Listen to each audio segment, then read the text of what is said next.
So let's start, but before that let's learn two more formula.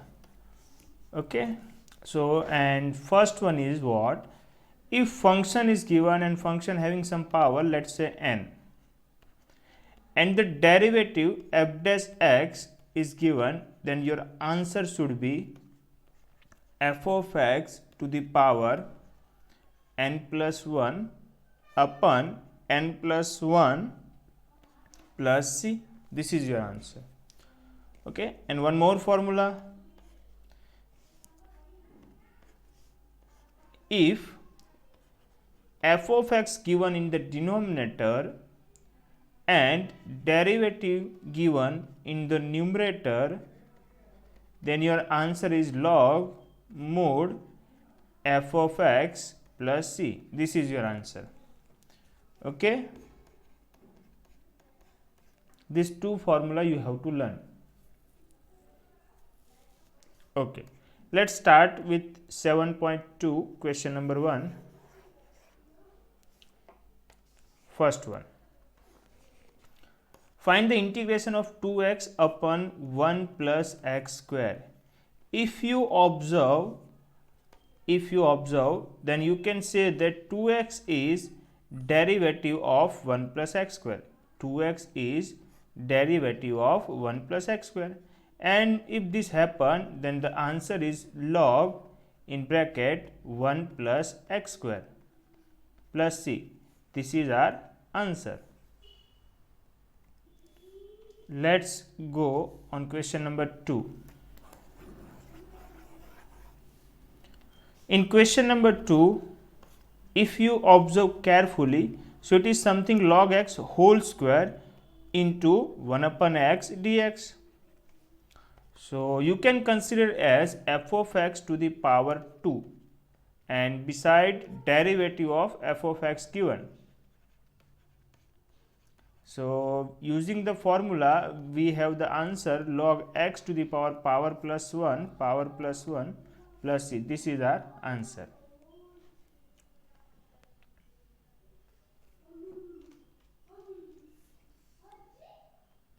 Let's move on question number 3, and the question 3 says that we have two methods. Let's do first 1 upon x common, so 1 plus log x dx, and x gone to the numerator, so 1 upon x divided by 1 plus log x. If you observe, the derivative of 1 plus log x is also 1 upon x. Okay, so function and derivative of function is given in the numerator, so log 1 plus log x plus c is our answer. And if you do by second method, so this is the second method. Let 1 plus log x is equal to t, derivative 0, 1 upon x dx is equal to dt. So just replace this 1 upon x with dt, so dt upon t, and as you all know, this is the formula log mod t, and just give it back, so log in mod 1 plus log x plus c is our answer. 4. So question number 4 says that sin x into sin cos x dx. So let us assume cos x is equal to t. So what is the derivative? Minus sin x dx is equal to dt, our answer. So I is equal to, see, sin x dx is equal to what? Minus dt. And what is sin cos x? So sin t. Once again, in the place of cos x I am writing t, and sin x dx dt. So we will be having minus sin t dt. What is the integration of sin t? Minus cos t. Very nice. So let's give it the value of t. So cos in bracket cos x plus c is our answer.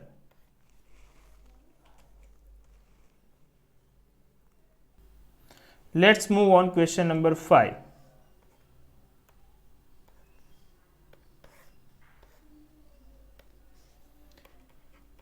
In question number 5, integration of sin ax plus b into cos ax plus b. Now the question is whom to assume. किसी को भी assume कर लो, answer आएगा. Because cos का derivative sin x dx होता है, sin का derivative cos x dx होता है. तो किसी को भी assume करने पे बाजू में जो बैठा है वो गायब होगा ही होगा. So choice is yours. Let us assume sin as a t. Let us assume sin as a t. So what is the derivative of sin? Sir, it is cos. And after that derivative of bracket, sir, it is a dx is equal to dt. Hence you can say that it is cos ax plus b dx is equal to dt by a. So integration sin ax plus b t into cos is equal to dt by a. So your answer is t square by 2 a plus c, and give it back the value of t is sin square ax plus b upon 2a plus c. This is answer.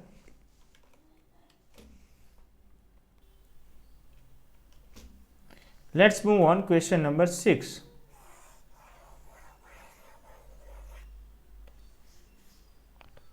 So in 6 they said integration of ax plus b to the power half dx. So this is your first time. So let us assume ax plus b is equal to t. So derivative is what?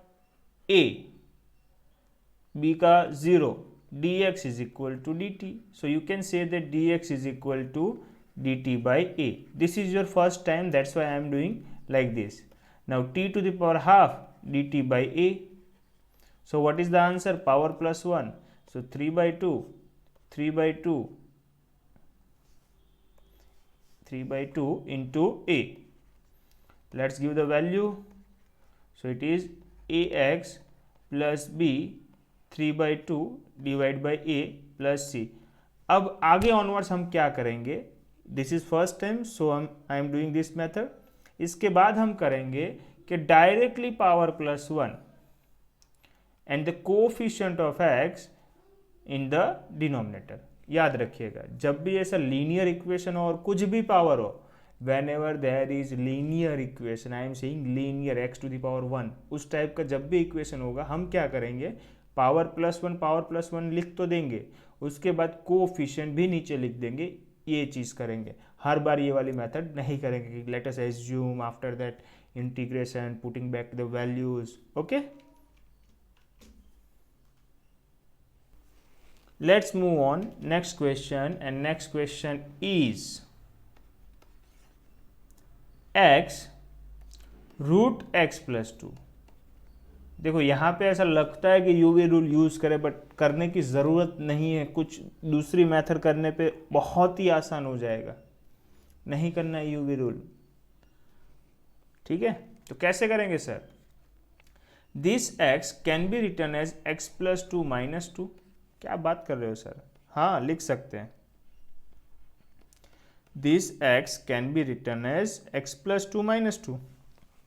Sir उससे फायदा, तो बीच का जो product है वो गायब हो जाएगा. कैसे? Now just multiply with x plus 2. तो x प्लस 2 के पावर का क्या हो जाएगा? एडिशन, और यहाँ पे एज इट इज. अब तो ये बहुत ही सिंपल क्वेश्चन हो गया. कि लीनियर है, ठीक है, सिंपली आंसर में क्या कर लेंगे, पावर प्लस 1, ठीक है। इंटीग्रेशन में क्या हुआ, स्प्लिट हो गया, स्प्लिट हो गया, ये प्रोडक्ट था वो स्प्लिट हो गया, इंडिविजुअल हो गए। अब इंटीग्रेशन आता है तो x plus 2, 3/2 plus 1, 5/2, 5/2, x plus 2 to the power half plus 1, 3/2, 3/2 plus c, this is our answer.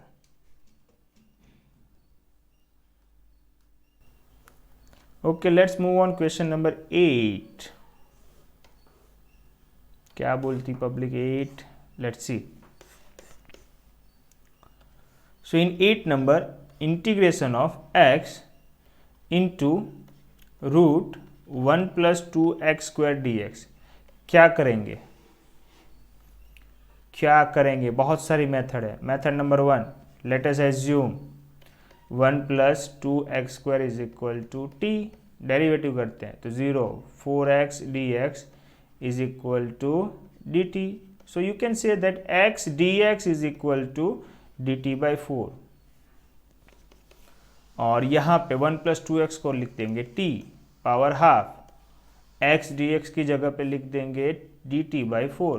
Now what is the integration, power plus 1 तो half plus 1, 3/2, 3/2 plus c। Okay, so what is the value of t, 1 plus 2x² power 3/2, ठीक है। अब यहाँ पे 2 2 जा कर ही देते हैं तो यहाँ पे 6 हो जाएगा plus c, this is our answer. Sir दूसरा मेथड कोई है क्या, हाँ है ना, कौन सा वाला, देखो, if you observe you will be finding something 1 plus 2x² power half and x is here. So क्या इसका डेरिवेटिव यहाँ पे है, हाँ है सर, बस 4 इज मिसिंग, तो 4 मल्टीप्लाई कर दो, 4 डिवाइड कर दो, 1 सेकेंड, 4 मल्टीप्लाई कर दो, 4 डिवाइड कर दो, 4 मल्टीप्लाई कर दो, 4 डिवाइड कर दो, ठीक है, 4 मल्टीप्लाई 4 डिवाइड। तो अब ये इंटीग्रेशन क्या होगा, पावर प्लस 1, तो 3/2, 3/2 प्लस c, यही तो हमारा आंसर था, एज्यूम करने की भी जरूरत नहीं थी। Very good. चलो क्वेश्चन नंबर 9 पे जाते हैं। हो सके तो मेरे से पहले सॉल्व करने की ट्राई करिएगा, मैं यहाँ पे क्वेश्चन सॉल्व करूँ उससे पहले अगर आपका सॉल्व हो जाता है मतलब आप एक्सपर्ट हो गए हो। Root x² plus x plus 1, just think that what is the derivative of this x² plus x, sir 2x plus 1, क्या है क्या उसके आसपास, 2x प्लस 1 क्या है उसके आसपास, हैं जी,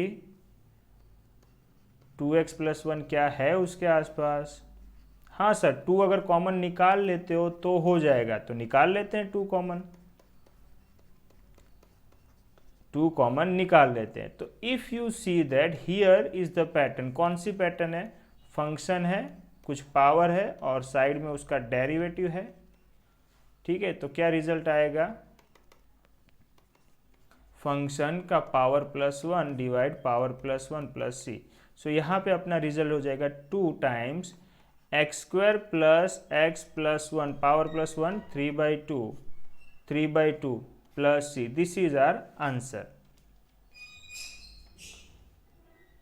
okay, let's move on next question, question number 10। Number 10, they said find the integration of 1 upon x minus root x dx। बहुत ही अच्छा सम है, बस विजुलाइज नहीं होता। लेट्स कॉमन रूट x, तो हमारे पास बचेगा क्या, root x minus 1 dx, simple है ना। इसके बाद let us assume root x minus 1 is equal to t, क्यों सर, अभी पता चलेगा। So what is the derivative of root, sir 1/2 root x dx is equal to dt, मतलब कि क्या हुआ, dx अपन root x is written as 2 time dt, क्या बात है, dx अपन root x written 2 times dt। तो यहाँ पे क्या हो गया, इंटीग्रेशन 1/रूट dx को लिख देंगे 2 टाइम dt, और हमने वो वाली चीज़ तो एज्यूम की है, तो हमारा आंसर क्या आएगा, 2 time log mod t plus c. Give it back. So log, and what is the value of t? Root x minus 1 plus c. This is our answer. First step बस visualise हो जाना चाहिए कि इस question में root x को बाहर निकालना है, कॉमन करना है, फिर तो क्वेश्चन आराम से हो जाएगा।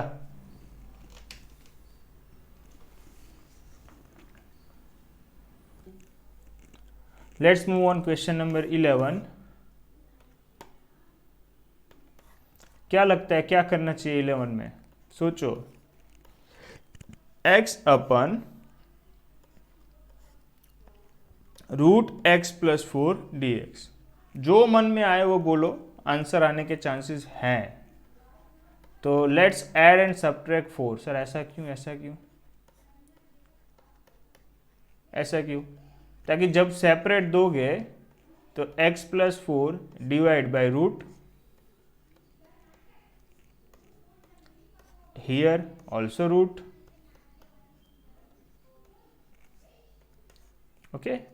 सो ये वाला कट हो जाएगा और इसको हम ऊपर लिख देते हैं, तो x plus 4 to the power minus half. What is the integration? Sir power plus 1, so x plus 4 half power है 3/2, 3/2 माइनस हाफ पावर है तो प्लस 1 मतलब हाफ, हाफ प्लस c। ये रहा आपका आंसर, ठीक है। अगर आप बोलते हो सर मुझे ऐसा नहीं करना है, मुझे कुछ और करना है, तो वो भी वैलिड है। Let us take second method. Let x plus 4 is equal to t square, so dx is equal to 2t dt, ठीक है। x के प्लेस पे लिखना हो तो क्या लिखेंगे? T square minus 4। dx के प्लेस पे लिखना हो तो 2t dt, डिवाइड में x plus 4 t square root, okay सिर्फ t, ये t कट, तो क्या है? T square minus 4 d t. Integration कैसे होगा? टी क्यूब बाई 3 है ना, और 4t। अब t की वैल्यू बैक देनी पड़ेगी वापस, तो t की वैल्यू क्या आएगी? रूट में आएगी, x plus 4 to the power half में आएगी।